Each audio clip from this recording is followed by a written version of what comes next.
Hey Nick, welcome to Frequent Miler on the Air. Hi there, Greg. Always great to be here. How you doing today? Doing well, doing well. Today we have a fun topic. We're going to talk about whether Marriott is dead to us.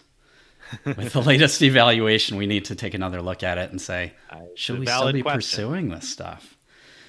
But first, feedback time. Not Reader read. feedback. Well, you know what? No, We've been calling it reader feedback, but that's a it's like misnomer, isn't it? listener feedback, Listener, isn't it? viewer, reader. I mean, it's all of Reader, those. So right? Audience member I'm just thinking feedback time. feedback. Okay, Screw it. feedback time. Yeah. So we have feedback from Greg. This is not Captain Greg that we had before. This Not is Captain a Greg, different Greg. and Yeah. not Greg, the frequent miler. Greg. Greg says, I Greg love says, listening to your podcasts, but the uh-huh. January 31st episode was annoying. Greg had been doing great since the awesome episode, but he has reverted to saying a lot. Worse, about halfway through the last episode, he started sniffing regularly. It was really annoying. Someone get him a tissue. Oh, Greg is brutal. Yeah, Greg is brutal. I will confess, Greg is me. So that was my own feedback. I listen to our podcasts sometime in the week following when we record them, and I couldn't stand it. So you might remember that after we stopped recording last week, I said to you something like, "Oh my god, I've been waiting 20 minutes to blow my nose."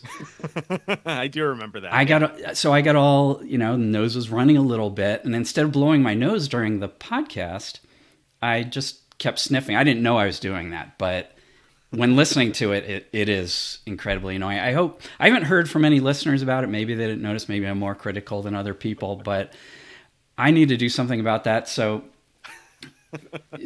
I brought tissues this Oh, time. nice. Good. You're prepared. So if I need to blow my nose, I'm just going to do it. Sorry, audience, especially video audience, that you're going Video to have to audience. watch Yeah. this. We do our podcast, our show, in one take every time, right? I mean, unless something goes wrong. And so, I don't have the luxury of saying cut. Got to go blow my nose. Now I'm going to come back and resume, because we don't have staff to put things back together and fix everything afterwards. So we do it all in one take. I think that's pretty unique for a podcast like this. I don't know.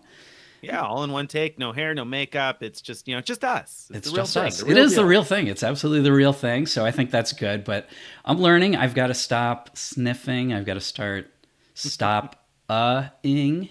It's fine that it's good that I stopped ing, but now Right. Now we've moved on to I think an occasional is okay. It's just now and then you got I, to I think think I think there was a higher percentage than is ideal. acceptable. Hmm. Yeah, yeah.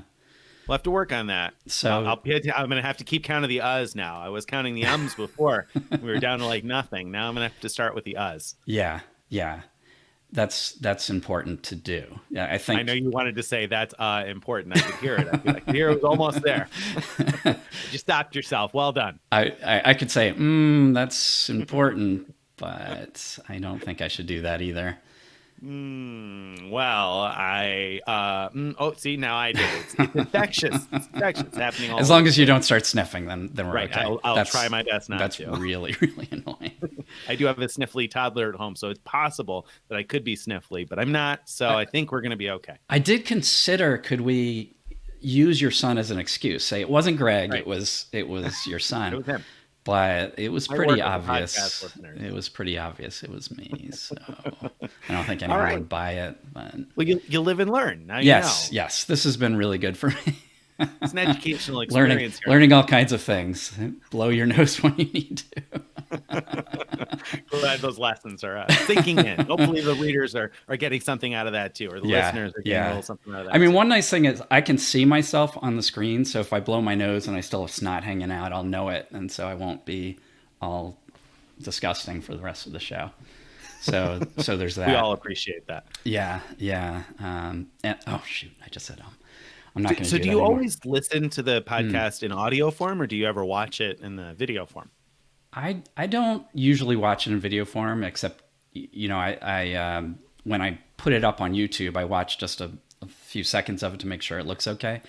But I do like I've gotten in the habit. This is totally new to me, and it's because of what we've been doing.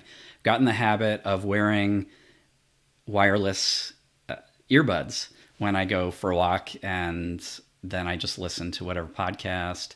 I've mentioned before I'm really into the Conan podcast, but I also really am into the Frequent Miler podcast. Well, that's a good one to be into. It's actually, even though I should know everything we said, I forget a lot, and it's actually fun for me to listen to when I'm not sniffing or humming or eyeing. Yeah, it is. I agree. I don't listen to every episode, but anytime I start listening to one, I have a hard time stopping. And Yeah, I it's find that kind weirdly of interesting. funny. It is weirdly interesting since it was us. And obviously, Right. like you said, I should know what we talked about, but still, for some reason, it kind of draws me in. So hopefully, it has that effect with some other folks too. Yeah. I also, each time I'm listening, I realize things that I should do a correction the next episode for. And Ah, I think to myself, oh, remember to correct this or that. And I always and then it forget. works So, out like, yeah, yeah, exactly. well, I just don't remember what those things are. But so if you're listening or watching, just remember that some of the things we said might not have been 100% right. And Hopefully, they're at least Google it 90-ish to percent. check if you're about to do something crazy because of what we said. Good point. Good point. Okay. Speaking about doing crazy things, Yes. uh, is it crazy at this point to Right. say I'm done with Marriott? I'd be because this week obviously we had the huge devaluation, actually coming from two different fronts, right? Because first off, we had the Mm. announcement that no blackout dates no longer means no blackout dates at any of the properties. Really, it just is a nice little marketing sentence, but basically they've added terms saying that all the brands now can set certain blackout dates. They don't call them blackout dates. They can set certain dates where there aren't awards available, which somehow is different than a blackout date, Or there's fewer or awards there's available. fewer. It's like it's set dates where they don't have to make all standard rooms available for awards. And there's no evidence that like how many are available in those situations. It's just that they're allowed to set some dates where they're not. And that's Well, always been the case with Marriott. It wasn't the case with SPG. And when they first merged, they kept it that way. They still made the SPG properties have really no blackout dates. Now they've changed it and said, oh no, you can be just as bad as the rest of them. so that's a bit of a devaluation It already is. because It is. it means that it certainly may be much harder to use your points and free night Mm-hmm. certificates. Right. There's no guarantee that there's going to be availability for that. So that was one. And then the double whammy, the second piece came a couple of days later when we got, of course, the annual category changes. Now, this happens every year around February, middle of February or so. Marriott sends out the list of properties going up in March. So that part is not unexpected or uncommon. However, this time around, it was kind of a continuation of a trend of a lot more properties going up than going down. So something Yeah. like 1,680 something properties are going up in category and only like 500 are going down in category. So more than 2,000 properties around the world are changing category in some way, and most of them are going up. And the ones that are going down in general look like, they're probably should have gone down by now. So Most of them. Yeah. most of them. So I mean, is that it? Should we be done with Marriott, Craig? Is that like the Yeah. straw that broke the camel's back? The category changes were brutal, brutal. I mean, there are so many properties that we previously could have used our free night certificates at. Now we can't, and that's really painful. There's also a lot of category one properties that are gone where we previously could have mattress run if we wanted to go for elite status, and if you don't have those available near you anymore, then that takes away one of your opportunities. Or if you're on the road 24/7 the way Steven is, I'm sure that hurts to have fewer cheap options to stay at. So I think it's a great question. I think that when we talk about are we done with Marriott, we need to break it down into different ways. What do we mean by that? Are we done with seeking elite status? Are we done with their credit cards? That I think was the number one question we Yeah, saw on the blog over and is over should again. we get Yeah. rid of our credit cards? Are we done with spending on the credit cards to get points, which, if that's your question, you're way behind, because you should have stopped spending on your credit cards when it stopped being SPG, getting 1x SPG points, and changed to 2x Marriott. That was the time to stop. But anyway, there are different questions like that. So I think we should take them each in turn. Let's start with the credit cards. Previously, when the merger first happened and they changed the credit cards to offer these 35K per night certificates, that was awesome in several ways. One way was that there was no peak awards at that time, so you were truly able to use them at any Category 5 property. As long as it had award availability, then you could use your certificate, right? And certainly at SPG properties at the time, if there was a standard room for sale, then you definitely could use it. Yeah. Another way it was awesome is there were a lot of really, really good 35K properties. And I remember you, when the preview charts came out, let alone the full charts, you wrote about how New York City had a whole bunch of 35K options. And now what are we left with? I don't even know what's left, but there were 24 in New York City that are going up from Category 5 to 6. So yeah. I mean, that basically eliminates those. And most of those have been really difficult for free night certificates ever since peak and off-peak pricing debuted, because they're pretty consistently only available at peak pricing. I say that the only times they're not at peak pricing are times when the value is really poor, when room rates are really low. Right. Like in the winter time right now, you can probably use your 35K certificate, but you can probably get a room for $100 to $130 a night. So it's not really any savings, not much savings, not enough savings to justify paying the annual fee on the credit card. Right. So, and that won't even be possible moving forward in general, unless those properties are at off-peak rates. Yeah. So it's getting closer, I think. I don't think it's still there. I don't think it's there yet. But before all this happened, the Marriott credit card used to offer a 25K, or whatever the category that was equivalent to 25K certificate each year. And that certificate, except for some very few gems out there, that certificate was great for not much. It was great for yeah, I mean, a lucky night when you happen to find something, maybe a airport overnight or something like that. But it was a similar situation to where we are now, right? Right. But it was good for those like airport overnight, or if you're doing a road trip and you want to stop somewhere along the way at a pretty nice place usually. You could use it for those things, and you were often offsetting, generously saying $150 for the hotel. Generously. So, sometimes you got much better, but that was pretty rare.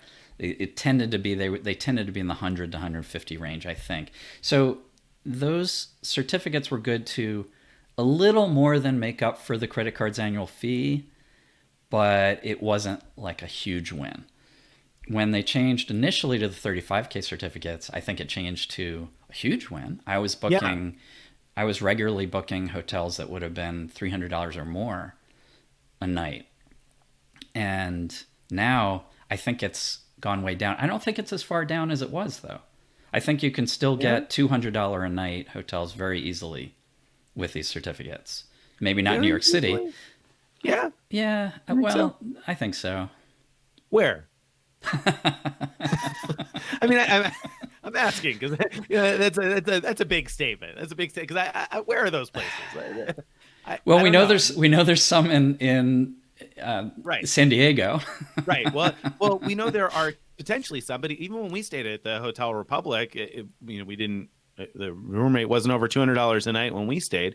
So, that's because we used a special rate. Yeah, we did, but still, exactly. I mean, you can, and that's. But we used a rate we weren't supposed to use, to be honest.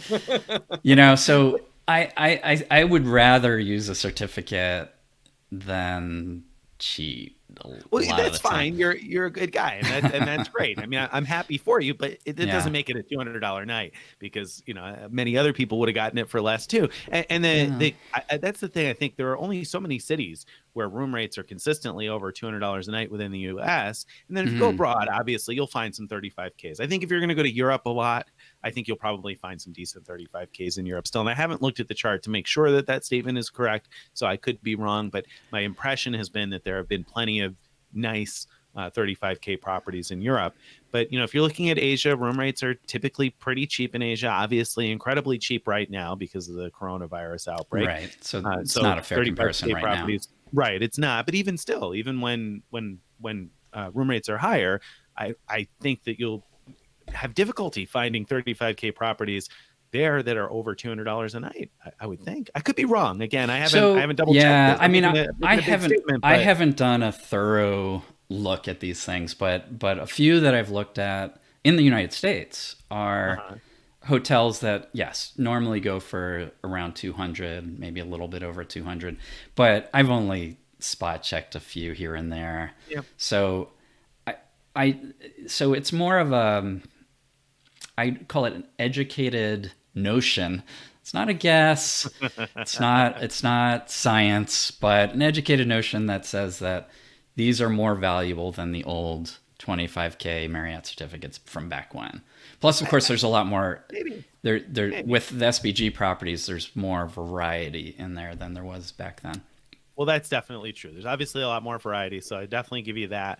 I think it really is just going to depend on what your travel patterns are in terms of how much that 35K certificate is. If you're going to San Francisco, I don't even know if there are 35K properties, but I know room rates are really high. So if you find a 35K property there, great. San Diego probably also is a good example of a city where I imagine that often, or at least during the peak travel times, those rooms are over $200 a night. New York, obviously.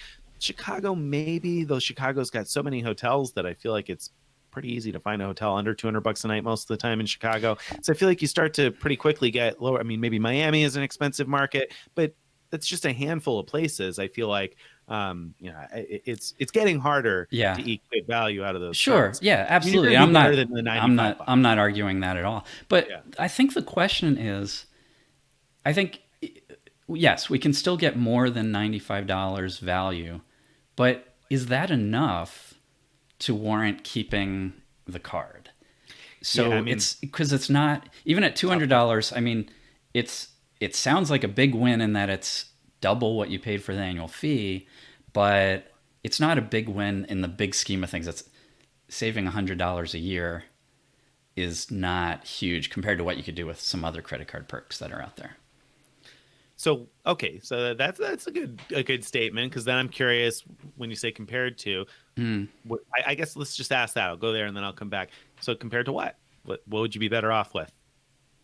Well, the Hilton card that gives you the annual weekend night, I mean, that's a much more expensive card than the 35K cards we're talking about. But, that can literally be used at almost any Hilton. Unfortunately, it's only on weekends, which is aggravating if your plans require a weekday stay. But that's a good example. I think things like Delta's companion certificate can sometimes be used for very very big value. True point. Yeah, So there are some things out there. But the Alaska companion certificate, another one. certainly worth So more than $100, I'd say, over the yeah, value, more than double, yeah. But I was thinking basically. more like things like gold stats that the Hilton card gives you. That gives you free breakfast all the time, everywhere that you stay at a Hilton, and so that can add up to a very big value. Whereas this is capped at about 100. So what do you think though? Should people be ditching their Marriott cards? I think if you don't have any idea where you might use that 35K cert, I think Mm-hmm. it's reasonable to ask yourself, should I bother keeping this card? Because I think that it's going to take a little bit of effort probably to get a very good use out of it. Now, on the flip side, it's also not going to take much effort to get a $95 or better use out of it, or 125 if you're on the business card, I guess. I think that you'll probably be able to easily get your value back out of it still. It's just not going to be exciting. And so, like you said, if there's a card that you'll be more excited about, then I think it makes sense to look another way. I'm glad to hear you talking about the Hilton cards because I think that the Aspire card is just such a no-brainer. And I think that that's definitely one that people should be considering, even though it's got a much higher annual fee, like Greg said. I think it's a much better card, and also when you compare that apples to apples with the premium, ultra premium Marriott card, I feel like the Hilton card comes out way on top, with the fact that the free night certificate is not capped by category. So yes, it can only be used on the weekends, but it can be used on the weekends at any category as long as the standard room is available, and the ancillary benefits, the credits on that are much better. So I feel Sure. like that's Yeah. that's a much better card, and so is the Surpass than the $95 annual fee cards from Marriott. So, yeah, I think that Hilton is worth consideration. Obviously, the World of Hyatt card can be good for people who have Hyatts nearby. The issue for me at this point becomes elite status, because now that I've gotten used to having the elite perks from Marriott, it's nice Right. having those. Yep. And specifically for me, I really find that late checkout comes in handy for me quite a bit. Mhm. And having a guaranteed late checkout is helpful. And of course, I could get that with Hyatt, but the problem is Hyatt just isn't everywhere I need to be. That's Marriott right. is, That's Hilton right. is, but Hilton doesn't guarantee the late checkout. And so that's, I feel like I get stuck with Marriott. It's funny because I've never been so loyal to a company in the sense that I don't think I've ever spent so many nights in one chain in a year as Right. I did last year with Marriott. I probably have never spent as much money with a hotel chain as I have with Marriott in the last year. But I'm angry about being loyal. I'm unhappy that I'm Yeah. loyal to them. But they got me, and they know they do. And part of this whole devaluation scheme is the fact that they know they have us. I mean, the bottom line is they're everywhere. And I don't love their hotels in general. I like some of them. Some of them I have loved, but I don't love a Residence Inn. I really kind of like a Hyatt Place. I don't know why. I like Hyatt Place. I don't really love Residence Inn or Town Hill or Town Place Suites or Spring Hill or Town, whatever they Yeah. are. Yeah. I don't love any of those. I deal with them, but they're going to keep me coming back because with the 4 p.m. checkout and then the Yeah. breakfast and lounge access at the higher end places, I'm probably going to continue with Marriott for another year or so. Even though I thought I would probably get rid of those cards, I think I'll probably end up keeping them because between late checkout and breakfast, I feel like it adds a little bit more value than the room rate. So even if I Right. only get $150 worth of room out of it, if I can stay in that room until 4 o'clock the next day, that adds more But value to me but than you'd just get that 100. if you paid cash, as long as you have the status. Well, that's true. That's a good point. That's a good I, point. I, Yeah, I would think of it more as you're getting one more night to get one more closer night. to status for That's a good only, point. you're getting for only the $95 or whatever it is that you're paying, because I think the business Chase card costs a bit more. I can't remember exactly what, Yeah, 115 or 125 or something. something like that. Yeah. So yeah, with status, I'm in a similar situation of being locked in despite kind of wanting to move on to something else. So there's a couple things going on with me. One is only a couple years, 2 or 3 years away from having lifetime platinum, and I really want to get there. So that's a reason for me to keep, moving forward with Marriott, at least for now. And as you said, there's Marriotts everywhere. I usually pick hotels first based on location, reviews, things like that. And secondly, I look at the chain. And there's almost always, a Marriott that gets good reviews where I want to be. And so it makes it fairly easy. Like, I don't feel like I'm giving up much to say I'm going to go with Marriott when that comes up. The other thing that's made it even worse for me is I've had 2 or 3 situations just recently where having United Silver status has been really helpful. So I've gotten upgraded to Economy Plus, for example, flying Avianca. And I didn't even Wow. think about that alliance or partnership Right. is close enough that you can actually get upgrades. It's a very minor upgrade, but still, it's Still better than nothing on on a their long flight. Sure. partners, and then just on United, being able to book my wife and I into better seats right from the get go versus not.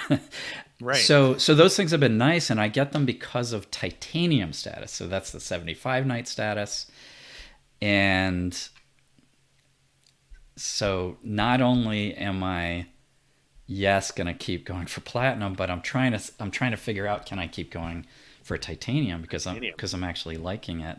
And I know that if I did the math, it wouldn't make any sense, right? Because if I said I need 25 more Marriott nights over platinum to get Right. titanium, and to say, well, how much benefit am I getting from those United flights?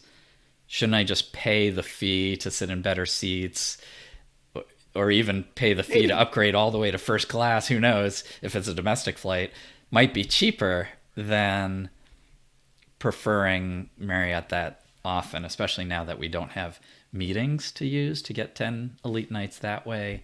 And there's other tricks that have gone away as well. So we're down to not that many really great tricks for getting all the way up to the 75. Well, so now I have two different thoughts that I want to touch on both. The Okay. first I'll touch on quickly, and the second one I'll be interested in hearing what you have to say. So another reason why I think the cards might be worth keeping, Yeah. and I say this as someone who wrote a post last year saying I was going to dump all the Marriott cards, so I know that I've turned all the way around on this. But another Okay. reason to consider keeping the cards, I think, is Yeah. because we said before that it doesn't make a lot of sense to spend on a Marriott card. At this point, they're just, boy, earning Marriott points is a really questionable venture. And so when I look at it that way and say, well, I'm not earning a ton of Marriott points from spend, Yeah. or at least I shouldn't be. I'm going to come back to that in a second. Oh, okay. Then this is an easy way to get a 35K night, because most people are not earning enough Marriott points probably at this point to pick up 35K nights using Marriott points. So Right. then basically Right. you're going to be faced with the option: do I pay cash or do I use a certificate? Because you probably don't have tons and tons of Marriott points anymore. You probably used a lot of them, and you're not consistently earning them unless you're staying for work and work is paying for it and you're earning your Marriott points that way. But if you're someone who has traditionally earned them through spend, then maybe those 35K certificates are worth hanging on to, just because you're probably not earning that many hotel points from spend. You got your Hyatt points that you're getting from Chase Ultimate Rewards probably, and then if you're not in the Hilton ecosystem, then I mean that's basically it, right? Right. So Right. Right. so that Right. might make the 35K certs a little bit more valuable. That's interesting. Yeah. On the flip side, I'm going to say, you said, well, is it worth the expense and everything to go after the extra 25 nights? And the first response I think most people would have is absolutely not, right? It can't possibly be worth the 25 nights. On the flip side, Hmm. I've talked about how if you can find an off-peak category 1 Marriott, Yeah. you can theoretically get 5 nights for 20,000 points. Right. So your 25 nights would be what, 100,000 Marriott points. Now, that sounds like a lot of Marriott points, but if you were to spend 50K at Simon Malls on Visa gift cards, right? $1,000 Visa gift cards. We're Right. talking what, $200 worth of gift cards, and then whatever your liquidation cost is. Let's even say it costs you $2 per thousand to liquidate those. That's another 100. So maybe it costs you $300 worth of MS costs to earn enough Marriott points to pay for the 25 nights you need. So is Is that that a good better? deal? Is that better than paying cash for a cheap hotel? Good So question. Depends on how cheap you can find at it. 5,000 a night, you're getting 2 points per dollar with your Marriott card. So you need to spend 2,500. 50,000. Oh, sorry. What? No, I'm I don't know, sorry. you're confusing. Per night. Per night. Per Uh, night. Yeah, $2,500 per night. Well, actually, to earn. Yep. 2,000 because of the fifth night free, right? Right, exactly. So Yep. $2,000 to get one night versus a, let me do easier math, 3% cashback card would get you, with that same spend, would get you $60. $60. Yeah. And it'd be pretty hard to find hotels that are consistent, at least in the US, that are Yeah, in the consistently US. less than 60, especially after taxes and everything. Taxes and everything. Yeah. Yeah. Yeah. I mean, I actually think that spending on the cards, I've been spending quite a bit, actually, truthfully, on my Ritz card. I've been MSing on that quite a bit because I've been using the points at a category one. And so there's a category one that's located within a convenient driving distance for me, close to friends of mine, and also within a convenient distance of a Simon Mall. And so I've been buying gift cards and that way earning points for those nights. The room rate's consistently been around $100 a night, sometimes a little more, and quite often in the wintertime available for 5,000 points a night. So it's pretty easy elite nights. Every $2,500 in spend is getting me another night there. So, and it works out to be convenient for me. So, well, that's great, especially if you can actually enjoy the nights. Right. It's one thing for people that have to drive somewhere to check in and talk to the manager and say, please don't check me out for 5 nights, which is necessary if you're not actually staying there. Staying for the 5 nights. Yeah, absolutely. And that's a good point. But I think that it is, at least theoretically, not necessarily as bad as we might think to spend if you're going to use those points for an off-peak category one. Obviously, I think as you go up in the award chart, the value becomes more and more questionable in terms of when you start comparing against spending on a 3% card, 2% card, 2.5%, whatever it is you could potentially use for cash back instead. But I've been happy to earn some Marriott points that way, actually, because I'm using them to decent value in that specific way. And last year I was coming up a little bit short of titanium. And so I ended up doing just that. I booked a 5-night stay for 20,000 points. I only really needed 1 night of those 5 nights, but the additional 4 nights only cost me another 15,000 points beyond what I was going to spend anyway on the 1 night. So, in that case, did you check out? I mean, did you leave after 1 night? And I left after 1 night. So I checked in on a Saturday night, left on Sunday. Monday morning, I called and asked to talk to the manager, and I explained that I was already gone, didn't need the room anymore, but it was close to the end of the year. I was really counting on those elite nights. I just told them plans changed, and I decided I wasn't going to stay the rest of the nights. Mm-hmm. And can you please just not check me out? And they were totally fine with it. Okay, cool. Yeah. And I don't even know if it's necessary to have a story. Yeah. Other than I just need the elite nights, right? I think most places would probably be totally fine with that as well. You paid for it. Why shouldn't you get your full 5 nights? Right. So. Right. Yeah. Yeah. I mean, and I think most places are probably happy to get, especially when you're looking at a off-peak category one, probably the hotel is pretty close to empty if it's off-peak category one. Right. And so whatever reimbursement they're getting from Marriott at that point is probably a win. So they're not going to complain over getting reimbursed for those nights and not having to bother cleaning the room again and again. So let me ask you something. We're both saying we're sticking with Marriott at least for crazy, now. Isn't it? Is that our advice to our audience? I don't know.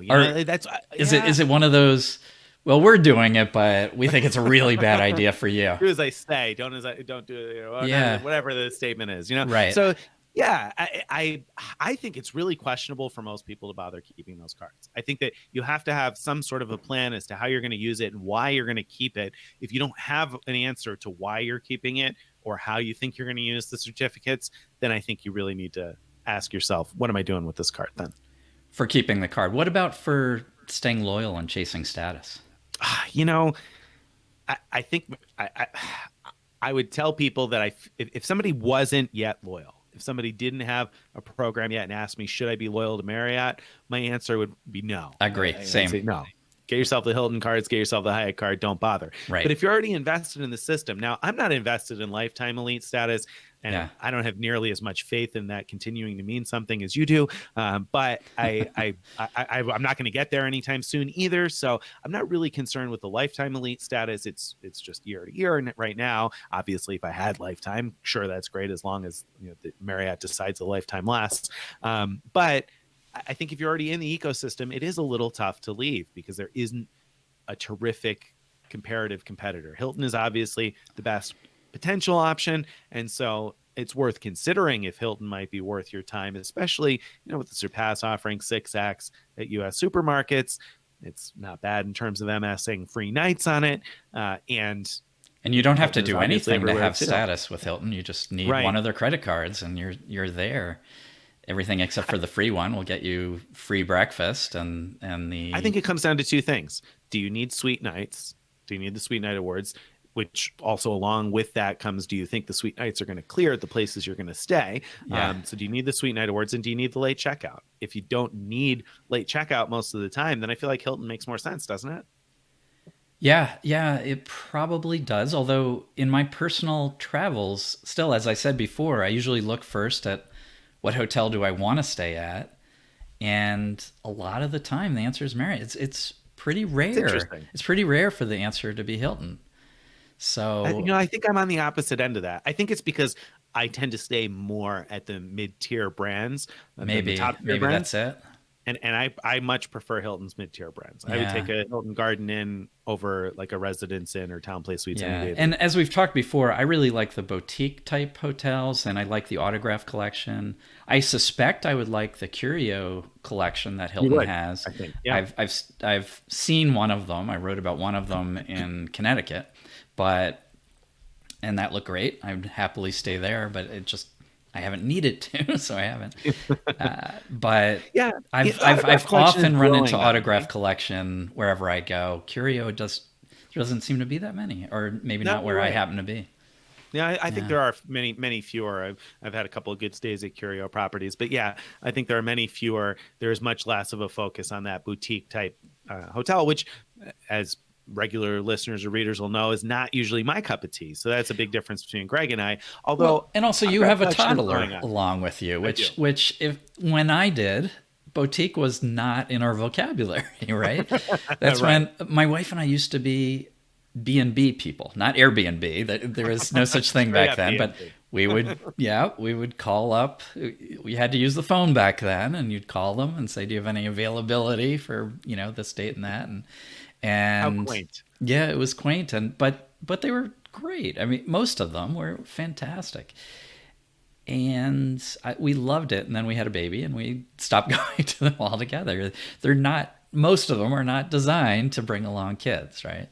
So why not go back to that now, though? I mean, obviously, it gives you some joy talking about it, and at this point, Marriott isn't giving you a ton of incentive to be loyal, or at least they're not showing that they appreciate your loyalty anyway. Yeah. So why not go back Oh, to the B&B oh, as an Airbnb? in a large, to a large extent, we have and we do. So we do often stay at B&Bs when it makes sense to. They tend to be best in small towns or sort of remote locations. Haven't I haven't found the value of staying them like when going to a city. That Right. there's usually the hotels are in a better location for what we want to do and everything. So it just kind of depends what kind of stay we were doing. When we did the last summer, we did the Southwest Coast Path in England, where we hiked from town to town, and every night we stayed in a different inn. They weren't, technically bed and breakfast, but they all include breakfast. They're just these quaint little inns. None of them were chains at all, and they were great. They were all different and quirky in their own way. The proprietors were fun to talk to. I love doing that. And so yeah, and that's actually part of the reason I was excited about the SLH deal with Hyatt is I think that there's more of those kind of small quirky things. Again, not technically B&Bs maybe, but still it gives me towards that same sense of the small quirky. You're chatting with the actual owners who are also making breakfast or whatever it is that's going on, and it's nice. I like that, and again, like it more now that we're not traveling with a toddler. Right, right. Well, and I have liked that at many stops along the way too. In my travels, I've had some really good experiences at places like that. I guess I enjoy the consistency now of like like the pattern of a Hilton Garden Inn or a Hyatt Place or whatever. Don't get Yeah, me wrong, I'll take the Park Hyatt when I can get it, and I'm happy at places like the St. Regis Bora Bora and Domes of Alunda. I mean, really sure, nice sure. properties. I love those places. I'm all in on those too. But when it comes to like in between, I guess Right, that's where I right. typically tend to be more Yeah, comfortable yeah. at the kind of more predictable places. So I think that it depends on what kind of a traveler you are. If you're more like Greg, then you probably do want to continue to stay loyal to Marriott, because Marriott has that. And not only do they have Autograph Collection, but of course they have the SPG brands like that too, the Luxury Collection, the Tribute Portfolio, Design Exactly. Hotels. Yep. So there's a wide range of that kind of hotel. So if you're that kind of traveler, nobody else has that. Hyatt has a little bit of that with SLH now. Right. Thompson, And, Enjoy, and it would be a great question, why stick with Marriott when you've got SLH? And the answer is there's just not enough. You won't find them everywhere you're going. There's right. There's in the U.S. alone, there's pockets in different places. Like there's a pocket of them in Florida and pocket in New York, but most of the U.S. has none at all right now.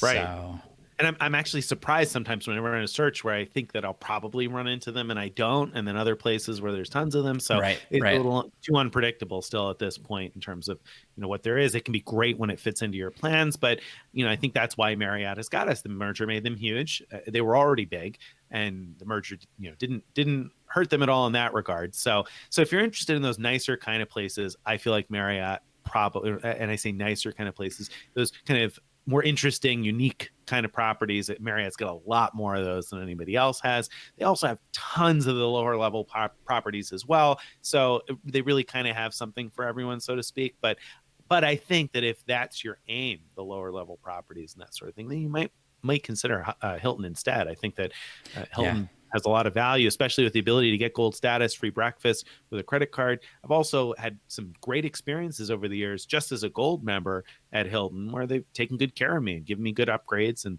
things like that. So that's not going to happen every single time, but same with Marriott. It's not going to happen every time. Yeah, exactly. Certainly not going to happen every time with Marriott. Yeah.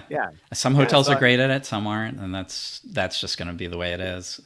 Yeah. And I mean, I've seen people complain that they used to get great upgrades with Marriott, but now they don't even. But I think that it just depends where you go. Some places are better, some are worse.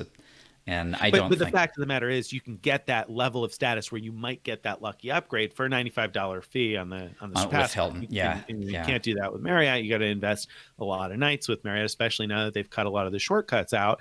You really have to invest a lot of time and money or points in maintaining Marriott elite status. So I think it also comes down to who's paying for your rooms. And if you're paying for them on your own, I feel like Hilton probably offers better value for you long term. And that's probably a loaded statement, because Hilton obviously has devalued their charts tons of times over the years, and a lot of people look at them as some of the least valuable hotel points rather. But I think that they probably offer more bang for the buck if you're spending your own dime.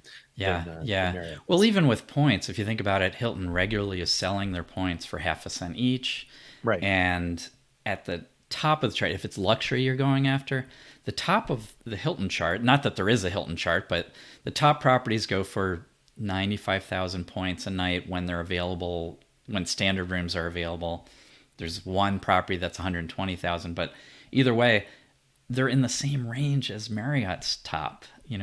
Their top properties at peak are 100,000 points, but they sell their points regularly for 1.25 cents each, and when they're on sale, I think it's just under 0.9 or something like that, but almost double what Hilton sells their points at. And just to give you an idea, and also the credit cards earn more points. Hilton credit cards earn 3 versus 2 with Marriott. So much more useful bonus category. If you're after that top tier or bottom tier, they both have similar top and bottom. It's in the middle where I think Marriott does better point wise, but still at the top or the bottom, Hilton is comparable award pricing, but much cheaper points to acquire.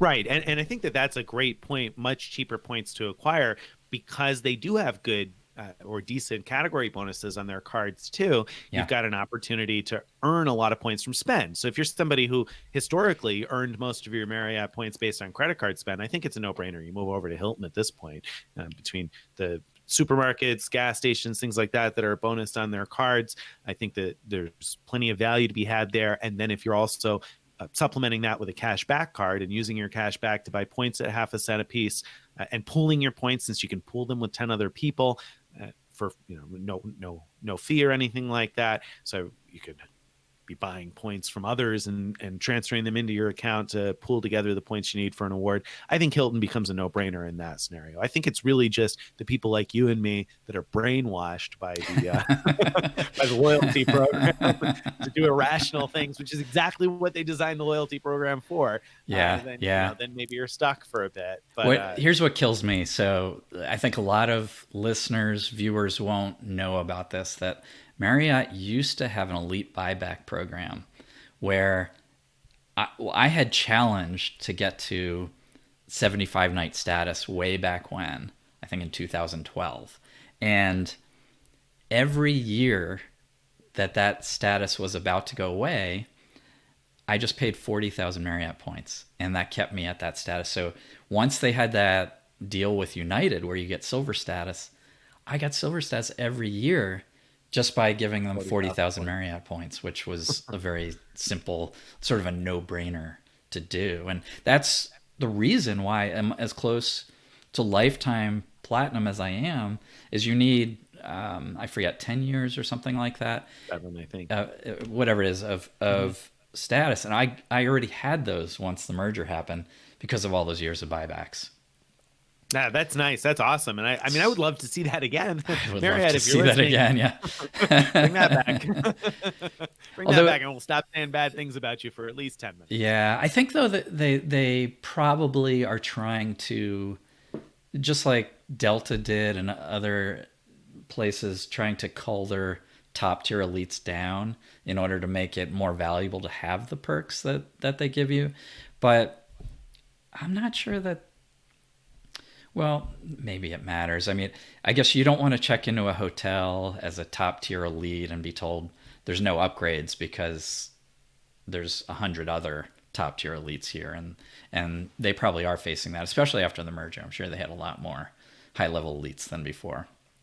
Yeah, yeah, that's true, and I guess that makes some sense to try and call the herd, so to speak, and trim that back. On the flip side, though, of course, you have Hilton giving diamond status away to anybody who's willing to pay $450 for a card that gives you more than $450 in value, like without the diamond status. They're giving it to everybody and somehow making it work. Right. You do get breakfast, you do get lounge access. So I look at that and I say, well, I mean, Hilton is making it work pretty well. So I think it's two different philosophies. I think that what Marriott and Delta are doing, they're saying, we only want to be really rewarding our really loyal customers, those who spend a lot with us. Hilton, on the other hand, I've said this before on here, I think what they're doing is saying, hey, look, you get people to invest in elite status and they're more likely to stay with us so they can get those benefits when they stay with us. I think it's an opposite strategy. The Hilton side is saying, we're driving customers to us by giving it away, and Marriott saying, we're only going to give it to those that are already coming to us a lot. Right. Which, it is just a different philosophy. And I don't necessarily think that, from a business standpoint, either one of them is necessarily wrong. No, right. Exactly. That strategy. It's just kind of an interesting dilemma and different way of doing business there. Another thing, though, that I'll add in terms of the benefit of being loyal to Hilton is not paying resort fees and city destination fees and stuff like that on your award stays, because you don't pay those on most Hilton award stays. So that's really whereas big. Marriott, charges those fees even for their top tier elites. You're still going to pay those silly fees on stays, and most of us are looking to stay at properties in desirable locations where they're going to tack on those stupid fees. So tell you what, when you bring that up, I'm like, why are we doing this? We need to get off this Marriott bandwagon once and for all. When you look at your free night certificate, may incur a destination fee. If you're going to use it in New York City, you may end up paying another $25 on top or something. Right. So it may not even be a $95 night anymore because you're adding on those fees. So right, although you would have paid it on a paid night as well, so the paid night would actually have been more expensive if you add that in. So. But yeah, it shows again how much more valuable programs like Hilton and Hyatt are that waive those resort fees on award stays. So your free night really becomes a free night. It's really And free. Yeah. and I'm kind of surprised that Marriott doesn't do that. I can't imagine that those silly fees add enough revenue to the bottom line to make a big difference. And I feel like it takes away some of the joy of free, of using your free night, right? I mean, Right. isn't it Yeah. awesome when you use a free night certificate at a really nice place and you walk out paying nothing for it? I mean, that I think is one of those highs that they're looking to give you. I'm surprised that Marriott doesn't wake up and realize that Yeah. Well, I just think, such a small thing can improve. yeah. You know, They don't. the properties are mostly independently owned. They're not owned by Marriott, and I think that they just feel like there's a limit to how much they can push on them, and for the properties, the resort and destination fees are Money makers. probably a big money makers, kind of like the airlines charging bag fees and those kind of things. Big money is in it, and so I think it'd be really hard for them to force that off. But on the other hand, Hilton did it somehow. I don't think Hilton owns all their properties either, but I actually imagine they I actually must don't not. know. And Hyatt does it too. So it can be done, Marriott. You should do it.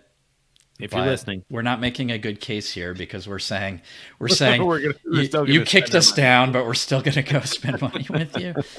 What are we Yeah. doing? So speaking of nonsense loyalty, there's there's an interesting opportunity right now that we've never seen before, Right. which is Delta Reserve cards. They're really expensive, $550 annual fee, but they have really nice welcome bonuses right now, up to 100,000 miles. But more importantly, they come right now with, if you meet the sign up terms, 20,000 MQMs, which are medallion qualifying miles, which you need to get elite status. So a single person can get both the consumer and business version of the reserve card if they wanted to. Again, that's a lot of money. You're paying over $1,000 in annual fees, but for the first year, you're also getting 40,000 MQMs. What you need to get gold status with Delta is 50,000, so you're darn close.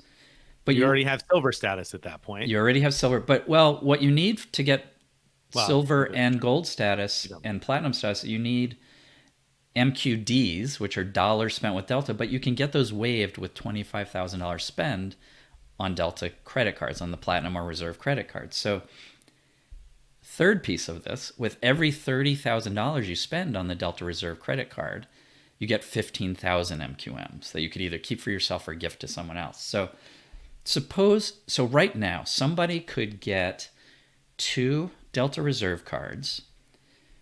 Let's say they spend $30,000 on each one. Just, this is a hypothetical, right?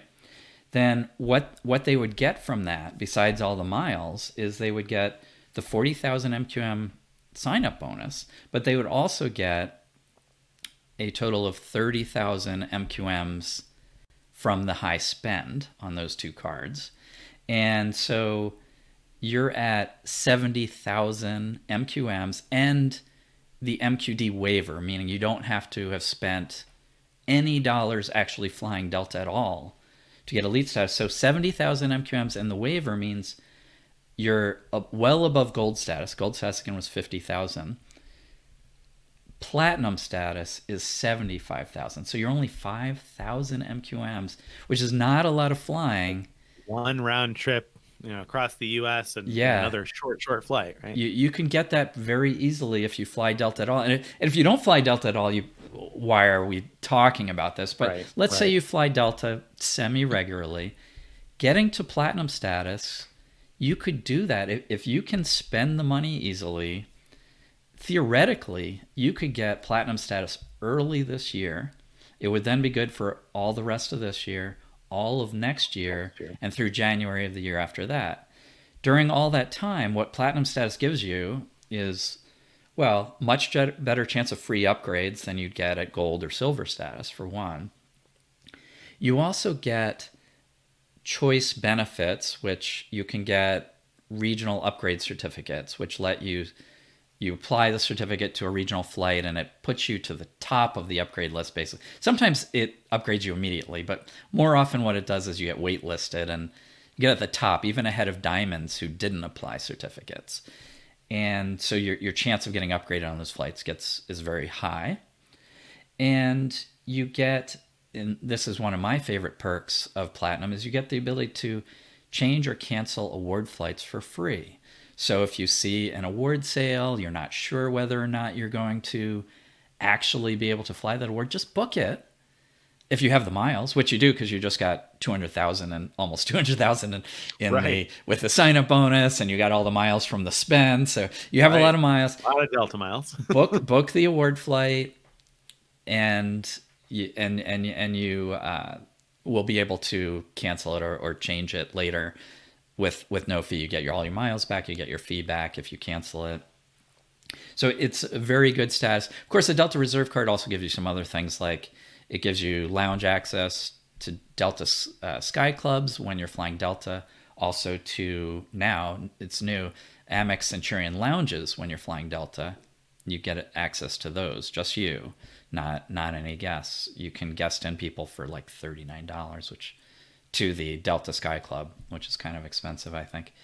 Mm-hmm. So anyway, that's fascinating to me. It's a lot of money, but the idea that people could basically spend their way to Platinum status, which is a really good status, not as good as Diamond, but it's still really good. For not really that much money. I mean, I shouldn't say not that much. For a lot of money, but well, but a lot less. It's a lot of money from one perspective, but another perspective is when people fall short of reaching Delta's elite status that they had maybe the year before, Delta at the end of the year sends an email saying, "Oh, for $1,500, we'll give you the MQMs and MQDs you need to get your silver status back or your gold status back." Right. And people pay that. Right. Which is insane, but but they do. So if you're listening, don't do that. Right. So don't do that. But if you have the money and you're interested in Delta status, I'm not saying it's necessarily a great idea, but what I'm saying is if you travel enough on Delta that it's valuable to you, and that this is an opportunity that we've never seen before. No. I don't know if we'll ever see it again. You could pay your taxes. Right. So you could overpay. You could overpay your taxes. So at 1.89% fee, and pay $30,000 on each card to reach those $30K thresholds. Get your MQMs from each of your cards, and you're done. And so you've just paid money. So you've paid the annual fees, and you've paid the whatever the 1.87 comes to, and you've got your 5K away from Platinum status. And a lot of Delta flyers probably have MQMs. If you were at least silver last year, you probably have some that you rolled over from last year. You might not even have to take another flight in order to get there. You might get there Right. basically right away as soon as you're able to make those payments or use your cards in other ways. If you got other ways you're going to use them. But yeah, I mean, that came to mind right away when you were talking about the spend. It's a heck of a lot of spend. Luckily, we're at the right time of year where a lot of people are doing a heck of a lot of spend all of a sudden. And, and you just, amp that up a little bit more and spend a little bit more that way and get it back in the end. So yeah, I mean, I think that's a really interesting idea because it does come out to be probably cheaper. Although, I think about it and I'm like, so how 2%? So never mind. I mean, the fee, the cost on that would be quite low. And like you said, I think the interesting thing there is I can't think of a time when you've been able to spend at second from the top tier elite status with an airline. No. Like that, I mean, there have been challenges and things where you get that level of status temporarily for like 90 days, and then you have to fly a lot, like 30,000 miles in order to keep it. This is different. This is something you can do actually entirely from home. You never have to leave home to get 70,000 MQMs. Of course, if you can spend a lot, you could get much more than the 70,000 MQMs because you could spend 60,000 or 90,000 or 120,000 on each card. Every each of those 30K levels gives you another 15,000 MQM. So you could actually get well past platinum status and roll over to next year if you're interested in doing that. But which is another interesting idea, because some people might say that they're not going to consider doing the rest of that spend because they're not going to spend enough to get the MQD waiver for Delta Platinum, sorry, Delta Diamond status, that requires 250,000. But if you could do 90,000, let's say, spend on one of those cards, or 120,000 altogether across the cards, then you roll over a nice chunk of miles for next year. You sure do, yeah. And so, and if you're good at spend, it probably wouldn't be that hard to spend enough next year to re-up platinum status again. Now, on the flip side, while it seems relatively inexpensive to do, you got to stop and say, but wait a second, what is your next best opportunity? Because all of that spend could go on a 2% or 2.5% cashback card, 3% cashback card, right? So, I mean, it's not cheap necessarily. If you're looking at the possibility of it going on a 3% card, for instance, that's what, $1,800, right, on 60,000 spend. So, I mean, you're giving up the chance for $1,800 cash in return for the status. In return for the status and redeemable Sky Miles. Yeah. And I mean, you're looking at such a chunk, especially with the welcome bonuses of redeemable miles, that's probably a pretty good trade, right? You know, I think that there's going to be a lot of people out there interested in this opportunity. That's my guess. I think it's a really unique, really good opportunity if you fly Delta enough that you'll get value from that status.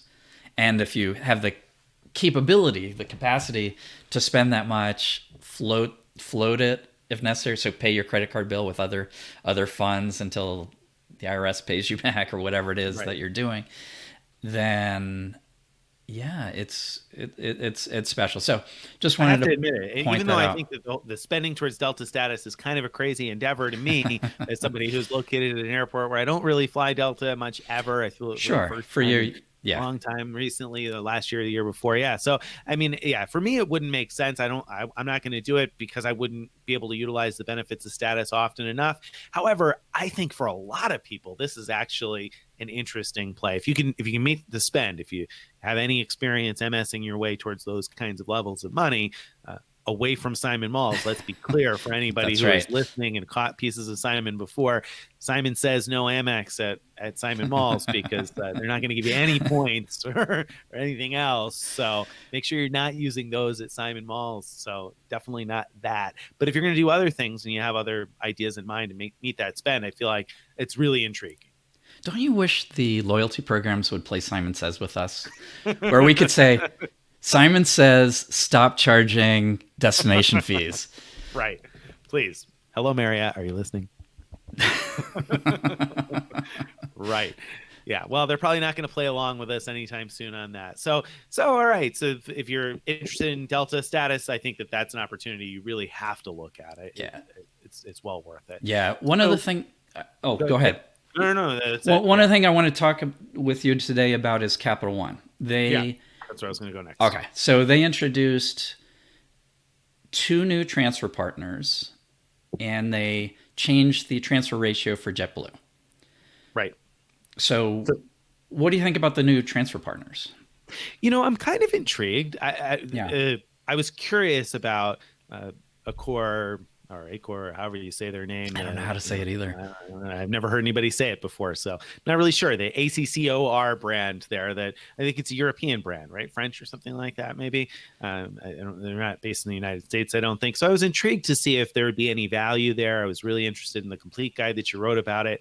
And it looks like there might be some decent value, especially if you're looking to dump Marriott, then it's not necessarily so bad. You'd end up basically getting 2.2% back on the Capital One cards towards stays with that particular chain. So, and we did have a reader who said something about elite status being possible through point earning. I haven't looked into that at all, so I'm not really sure about that, but I'm at least marginally intrigued that I'll keep that in mind now as another possibility, especially if I travel to Europe, because I think their footprint is better there, also better in Canada from what I've heard. So that's kind of interesting. Wyndham is potentially interesting to me because if you've been hopping on the status match bandwagon, the status match go round, as I've called it, then you hopefully remembered to match your Caesars Diamond status to Wyndham Diamond back in January, when your Wyndham Diamond or when your Wyndham status would have dropped to nothing. And then in February here, hopefully you have, and if you haven't yet, get on it, matched your Wyndham Diamond back to Caesars Diamond. That did go through for me already. My status is at Caesars Diamond again. So this year I'll be able to get myself first of all, no resort fees on Caesars stays, a free $100 celebration dinner, 2 free show tickets each month, potentially a free stay at Atlantis if I want it, sort of free. Still have to pay some fees on that. Why does the status matter to you as Right. far as the ability to transfer points to Wyndham? Then that's where we're going next. Yeah. So Okay. another benefit of that status is you can get into the lounges. So if you go to Las Vegas or Atlantic City, where there are Caesars properties, and you'd like to be able to use the lounge, you at least theoretically have access to it. However, you need to have tier credits in your account, or not tier credits. You need Caesars points, Okay. whatever they call those, in order to get into the lounge. You need like $10 worth of points, which is 1,000 points.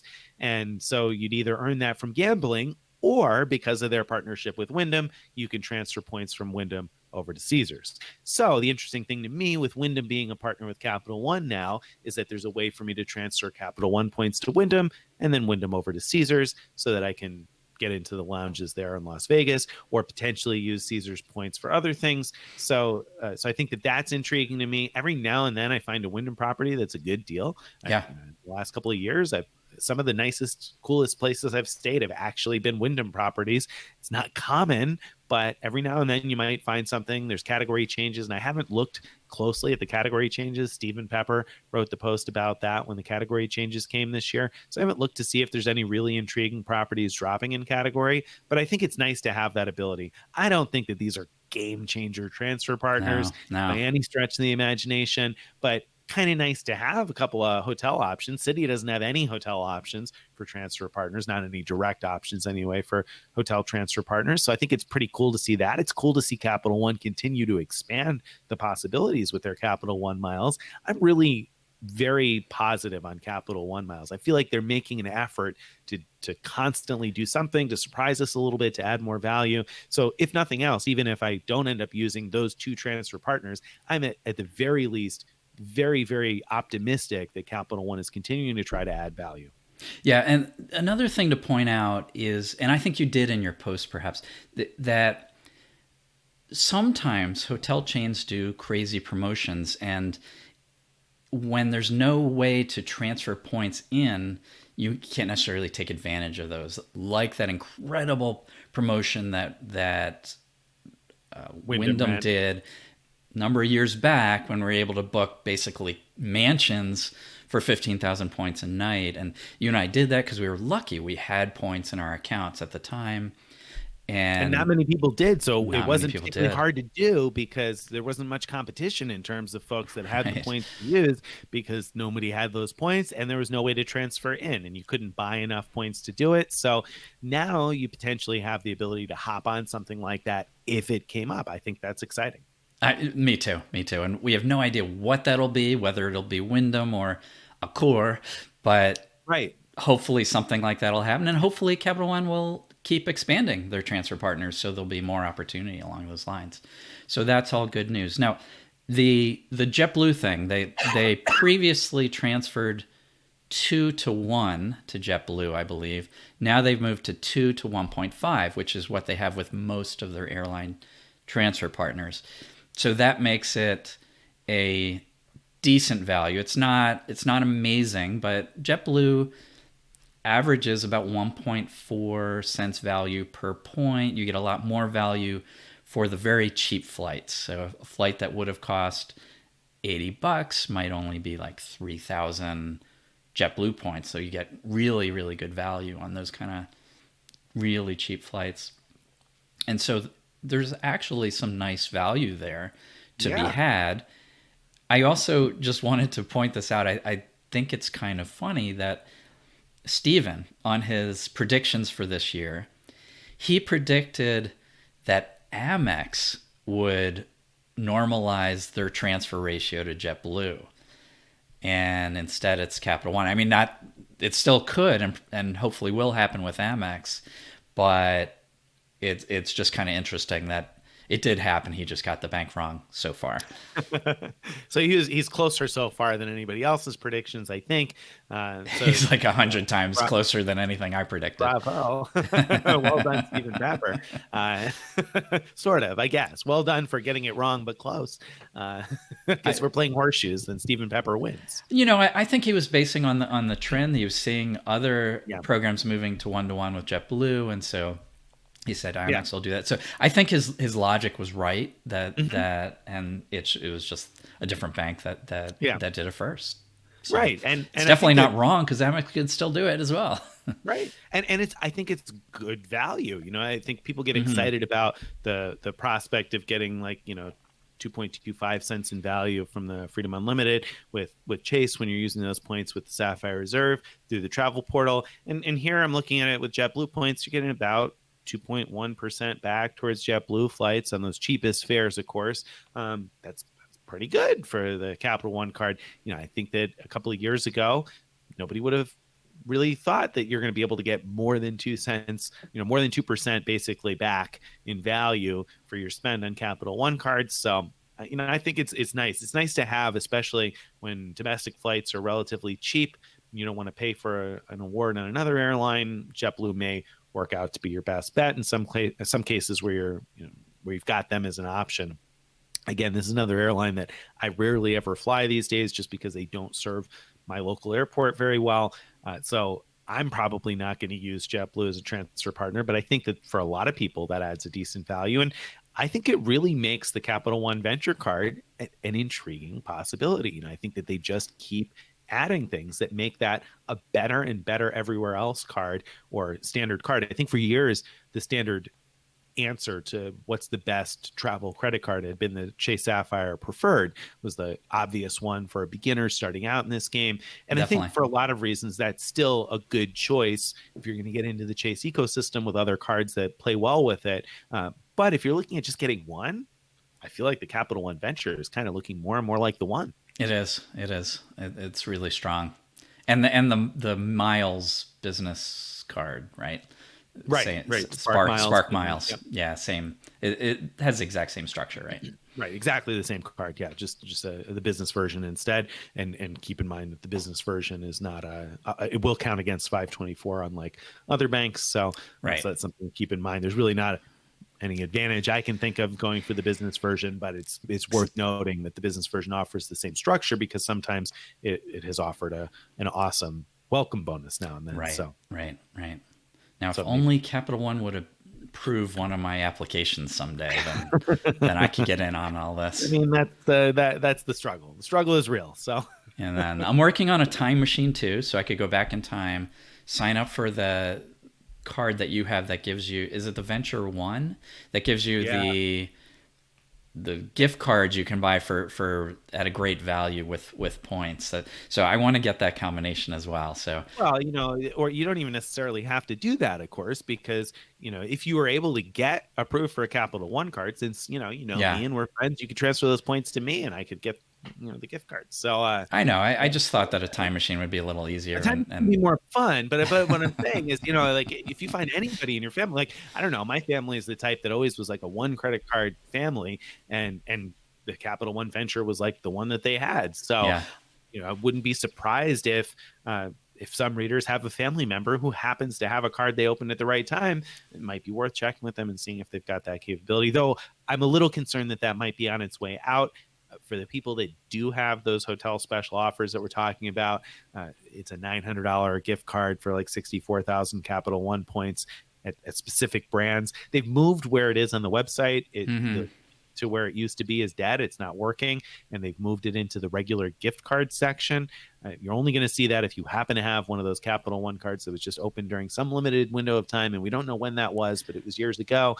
So Really, I see that as good news. If they moved it, means yeah. someone thought about it and said, let's keep it, right? Yeah, that was that, and that's what I said to a reader in conversation about it on Facebook. I said, well, I'm at least somewhat encouraged that they didn't kill the link to where this was and just kill the whole thing altogether. Like you said, somebody thought to do whatever it is on there and they have to do to move that over to the gift card section. On the flip side, when I first noticed that transition earlier this week, Marriott was not in the list of gift cards anymore. If I use the search box function, the Marriott Oh, $900 gift card came up. interesting. Without the search box function, Huh. Marriott wasn't in the list. Ritz was, Yeah.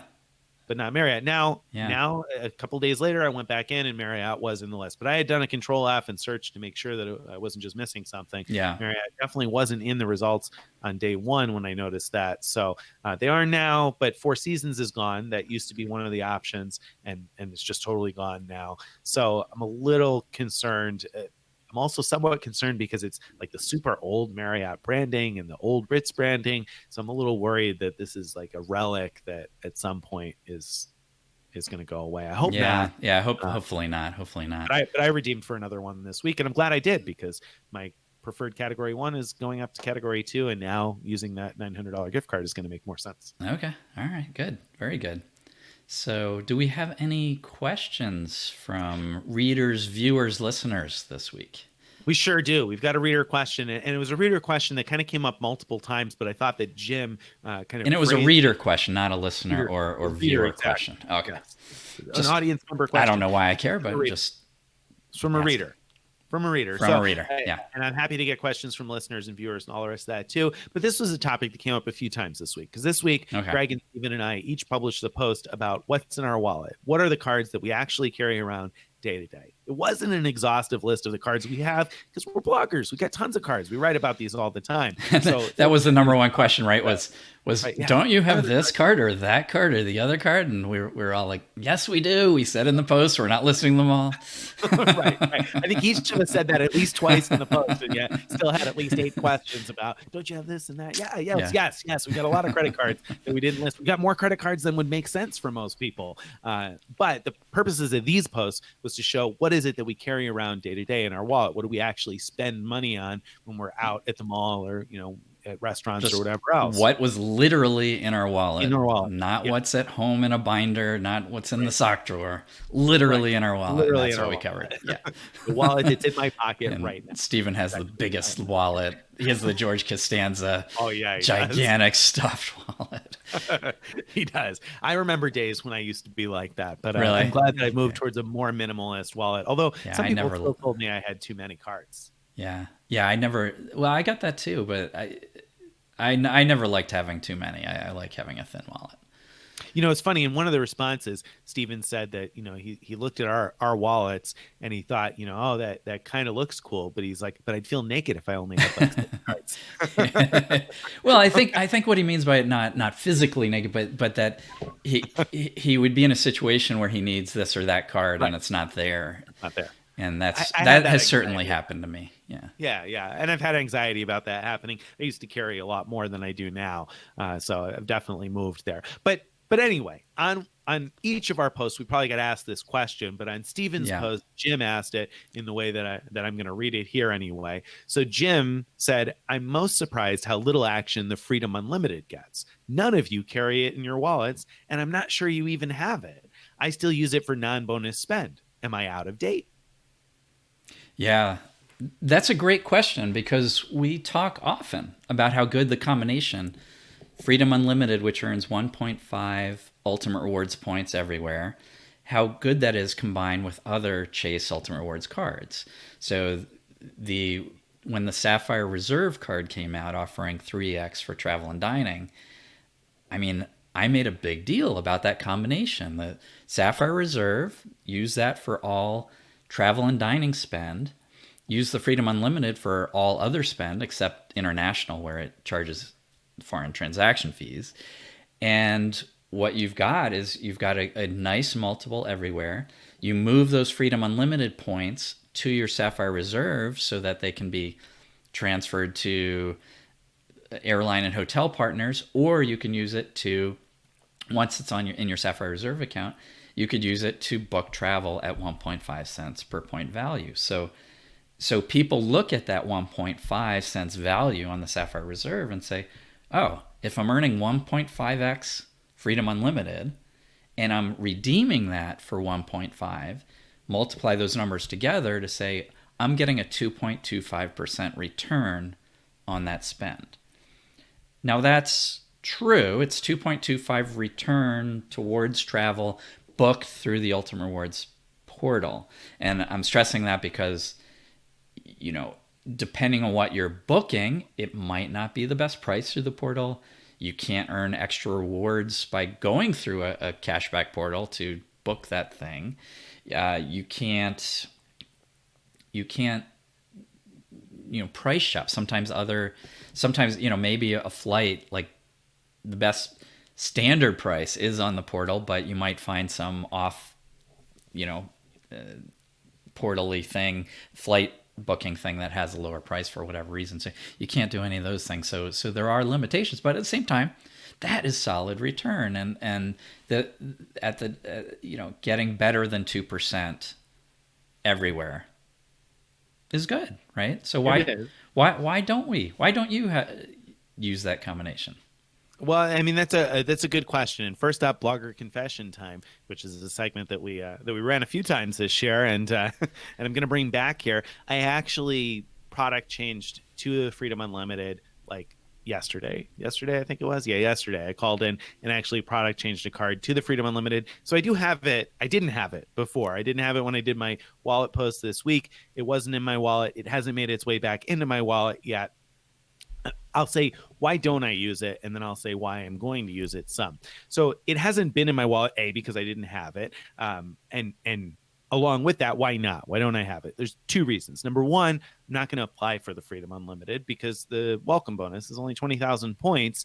And I could instead apply for a Sapphire Preferred or Sapphire Reserve and later product change that. So I can get a higher welcome bonus now and later product change, or probably better yet, apply for the Inc. Business Unlimited, which offers the same 1.5x everywhere structure with a much better welcome bonus of 50,000 points, Right.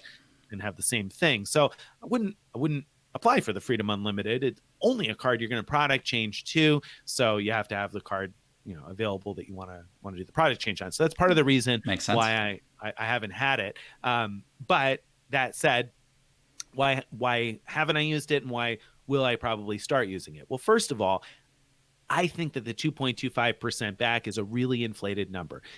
I look at it and say it's 2.25% back towards paid flights if you can find the paid flight that you want to book through the Chase Ultimate Rewards portal. And that's because, for me anyway, I'm staying loyal to Marriott. Most of the hotels that I book are Marriott hotels where I want my elite status and elite benefits. If I book through Chase, I'm giving up those things which have some value, giving up the chance to book through a portal, giving up the chance to use a AAA rate, giving up the chance to earn points on the stay. There's just too much that I'm giving up, I think. Yep. So to give it anywhere near 2.25% in value, unless I'm booking a hotel that has no loyalty program or where the loyalty program doesn't matter to me. Now, I have done that before, so it's not to say that that's impossible, but it's not a common use for me to be able to use that towards really 2.25% value. It's only going to be towards paid flights in my book. Right. And I don't book that many paid flights. I book mostly award flights. So that's part of the reason I haven't used it. Adding on to that, though, is the fact that that I typically prefer to transfer my points to partners. And now, why is it going to make its way back into my wallet? Because I have transferred points to partners a lot over the last 2 years. And so I've used up a lot of my Chase Ultimate Rewards points. So my Chase Ultimate Rewards points pool is much lower than I'd like it to be. So I am going to rotate the Freedom Unlimited back in specifically to build up my points balance. Now, once I get to a few 100,000 million points or so, I'm just not going to use it anymore. Once you get to, you know, enough hundreds of thousands or, you know, over the million mark, I just don't think it's worth using that over using a cash back card, especially if you can get the Bank of America premium rewards with platinum honors and get 2.625% back everywhere. I feel like it's really expensive to use the Freedom Unlimited. And if you're in a situation like Greg, where Greg is like got tons and tons of ultimate rewards points, he's got to spend those down at some point before they devalue. I think it makes no sense to use the Freedom Unlimited. That's exactly the situation I'm in. I have the Bank of America card. I get 2.62% everywhere. That's better. Even if the 2.25 from the Chase combination, even if I could spend that anywhere, any way I wanted, which I can't, I would still prefer the Bank of America card, right? Because it's earning better. So there's that. It also has no foreign transaction fees. So I don't have to switch out what's my everyday card when I travel internationally. I keep using the same one, which is really nice. Get in a habit of which card you pull out. Like to have it be the same one. And, Yeah, I don't need the points. If I really need it, if I was really short on Ultimate Rewards points, maybe I'd consider it. But honestly, I think what I would do is ramp up my 5x spending more than I've been doing on my Ink Cash and Ink Plus card. And that's a really good point. I only have one 5X card. I have an Ink Plus card. So I only have 50K in capacity on that. And I will max that out this year and get my 250,000 points there. And that's why I say the Freedom Unlimited is going to be a limited time play for me, because it probably won't take me more than a year to get myself back up to a point where I feel like I've got enough Ultimate Rewards points that the cost of acquisition on Ultimate Rewards points is just too high on the Freedom Unlimited. If you have an opportunity to earn 2.5% cash back, then that 1.5 points per dollar is kind of expensive for acquiring chase points, especially with the ability to generate them at 5x on an Ink Plus or Ink Cash if you don't have the Ink Plus. Yeah. And the ability to get more than one Ink Cash potentially. Yeah. And now, previously I would have looked at Simon Mall purchases as it's if you want airline miles, it's not bad to go in with the Freedom Unlimited and buy the Simon Mall Visa gift cards. But now with the City Double Cash being transferable to thank you points, which are transferable to airline miles, I would much rather use the City Double Cash for that situation. And so, where it comes up, well, let me just say one more thing about that. Okay. Where it comes up for me at all is I have so much capacity for spend on my Bank of America card, but if I want to spend a lot more than that, Yeah. then City Double Cash is next. And if I want to spend a lot more than that, maybe I'd look at the Freedom Unlimited, or actually in my case the Business Unlimited I'm more likely to use, because if I don't pay back that spend right away on the Freedom Unlimited, they report that spend to the credit bureau, and then my utilization percentage goes way up and my score will drop. Whereas if it's on the business card, that won't happen. Yeah, and that's a very good point in terms of how you're going to do it. I'm going to mention also that kind of related to what you mentioned there about capacity and how much you're going to be spending, and that's the key for me in using the Freedom Unlimited, or better yet, would be the Ink Business Unlimited. Yeah.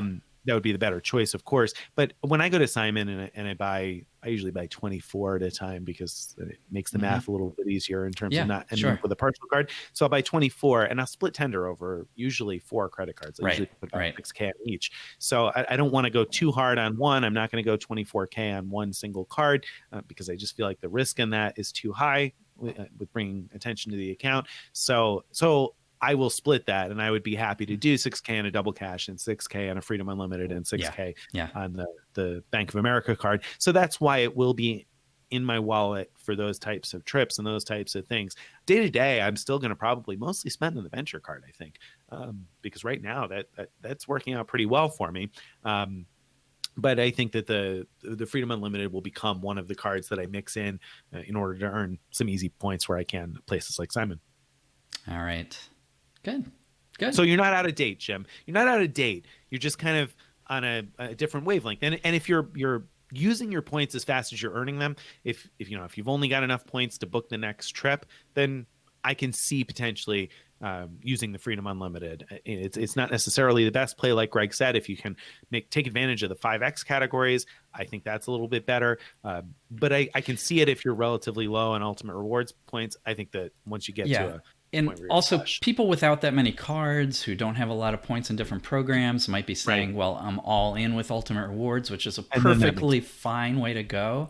And if you're all in with Ultimate Rewards, Freedom Unlimited or the equivalent Business Unlimited, yes, is the great options for your everywhere else spend, meaning anywhere where you don't get bonus spend by spending at office supply stores with your Ink Cash, or by spending at travel and dining with your Sapphire card. So Right. So, and I think that it's worth mentioning again, even though we said this in our post, that none of our wallets were a wallet that we were saying readers should have, readers should emulate. I certainly wasn't saying that this is the best wallet for anybody else, and recognizing that it wasn't the best wallet for me necessarily either. I think it could be tweaked, and you said the same kind of thing. So I think it's important to note that we were just trying to legitimately and honestly share what it is we're using and what's in our wallet, not necessarily that this is what should be in everyone's. So I definitely don't fault anybody who's carrying the Freedom Unlimited. Like Greg said, there are lots of good reasons to be using that card. It is a good card to have. It's not a good card to apply for, in my opinion. And if you have enough points, you should be doing cashback or something else. Yeah, agree. All right, so we have a new goodbye song. Did you catch that? Did you catch that in the email? I did not. Oh, I did not. I missed that. You're gonna have to sing it. We have a really good new goodbye song, which is basically,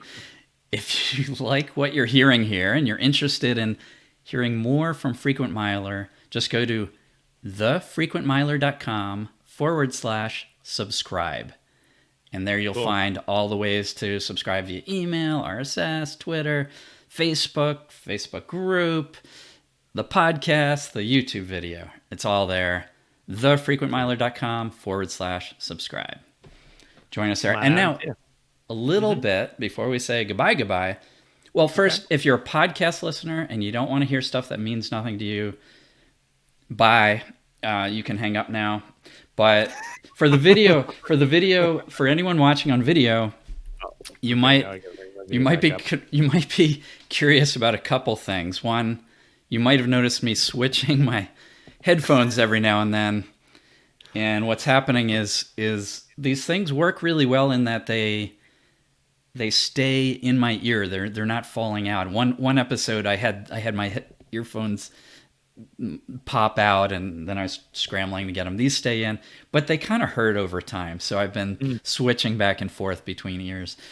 The other thing you might have noticed, I don't know if it's just me noticing this. Did you notice this, Nick, that the color on my side of the screen keeps changing?